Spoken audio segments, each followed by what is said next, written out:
Well, Stray is a new post-cyberpunk 3D platformer puzzler where you play as a cat, and this is perhaps the most realistic game where you play as an animal with all the fluid animation and realistic cat-like behaviour built in.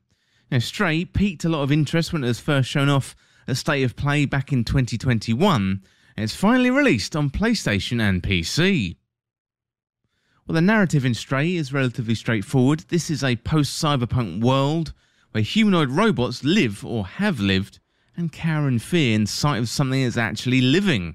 And we start by hanging out with a bunch of cats doing their cat things, rubbing up against each other, meowing, and generally having a lazy time about it. You know, after venturing out of their enclosure where they were sheltering from the rain, our main protagonist manages to fall down into the depths of the city, losing contact with their cat family. Yeah, ultimately, Stray is one of the most detailed and realistic versions of playing as a cat in video games. I really don't think anything else comes close. Blue 12 Studio have done a great job realising their vision of players inhabiting a cat in their game, with detailed animations, context-aware controls, sounds and also haptic feedback that really draws you into the relatively quiet world. You can jump up on ledges, knock items off shelves like bottles or paint cans, and perhaps most satisfying of all, you can dig your paws into the floor and scratch. You can meow to attract enemies and scratch at planks or blinds to either knock them over or create small openings for you to crawl through. Now, it is all very realistic, and you can see the care and attention the studio has put into the game.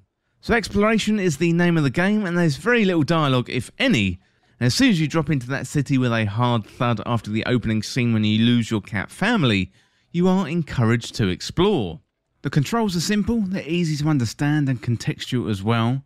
You can't simply jump around wherever you want, you have to walk up to a prompt and interact with it. For example, if you walk on a ledge or a gap, you'll be prompted to jump. If you walk next to an item like a bottle or something like that, you can knock it over and so on and so forth. The city itself is big and there's plenty of side alleys and apartments to search. Sometimes you'll be given a helping hand when traversing the environment. Now, if you're really high up, then you can quickly travel down via a bucket attached to a rope. So there's multiple ways to get to locations, so while the game feels fairly linear, you do have a certain amount of choice with how you go about exploration. Well, another main feature of Stray are the puzzles. So these are small environmental puzzles. For example, early on, you're tasked with finding a key code in an apartment, given your progress is blocked by a locked door with a 4-digit PIN.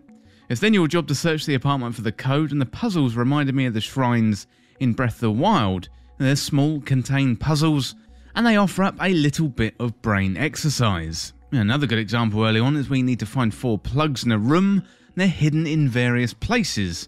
We have to climb up ladders, hit switches to reveal them, and carry them to a location in your mouth. Early in the game, you unlock a little helper droid by the name of B12, and he'll be able to help you by distracting enemies, hacking terminals, and generally serve as the cute but useful sidekick. Well, the puzzles come in a couple of varieties. You've got the shorter puzzles and the longer puzzles. So the short ones are often contained to a room or an apartment, whereas the longer ones you have to collect parts of droids or various items, and that turns our cat protagonist into an investigator. And it's your job to collect the pieces of the puzzle, put them together in a coherent solution, and that is something that Stray does very well indeed. Well, the story is delivered through a series of chapters where you get put into different environments. First of all, you've got the closed, cramped city. Later on, you'll find yourself in wide open areas. You've got the slums, you've got the rooftops, various things like that. There's a sense of openness to the game, but it's really a single-player linear game that takes approximately 5 or 6 hours to finish. In this day and age, that is very welcome, and this is the kind of game you're going to find coming out of an indie studio these days rather than the big AAA studios. That investment is going into open world or other live service games, but Stray is a nice, neat contained package that starts and ends neatly, which is all too rare these days. So as a complement to the main story, trying to get back to your cat family, as well as solve some of the mysteries you encounter along the way in the narrative, you've also got these side quests of sort. So we have to restore B12's memories, where we have to determine where to go from broken digital images, and then help B12 remember. You don't have to go out your way to find all of these. Some of them are going to pop up as you go through the main story, although most of them have to be sought out through exploration and recognition. And this is where the game works at its best. Role-playing as a cat, finding small gaps, high places to get to, and hidden secrets. Stray starts out as a complete mystery, but as you continue to explore the world and the story of B12, the city and the robots unveil themselves to the player, and really it is absolutely a wonderful experience. B12 just isn't your standard robot helper. He's more than an inventory system or a tool to be used. This is much more like a relationship from a game like Ratchet and Clank, rather than Star Wars Jedi Fallen Order.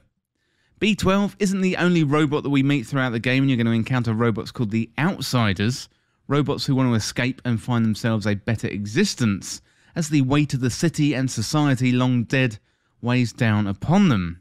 Other characters and NPCs are hard to come by in the game, but the city does an excellent job with its environmental storytelling through posters and other digital artwork.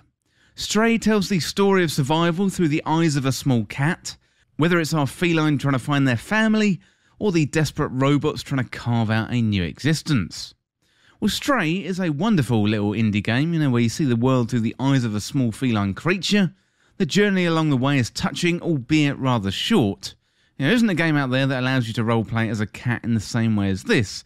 I'm sure that many cat lovers out there are going to really love this game.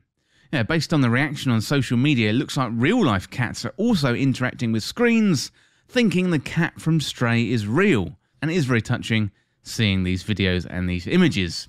So I would 100% recommend Stray. It's unique and memorable, and the gameplay is also fun. Well, the game was developed by Blue 12 Studio, as published by Annapurna Interactive, is available for PS5 and PC, and I reviewed it on the PS5. It was originally released on the 19th of July, 2022. Well, that is it for now from Stray, and as always, thank you so much for watching or listening. Hit that subscribe button down below and subscribe to This Week in Video Games.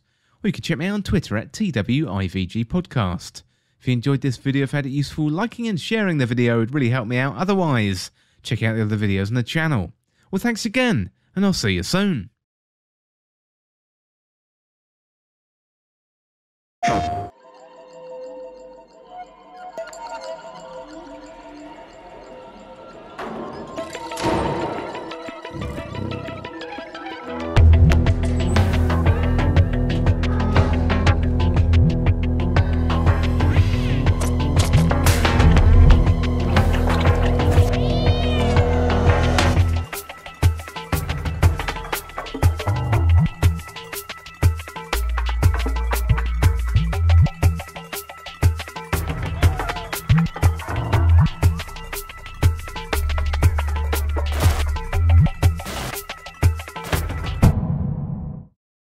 PlayStation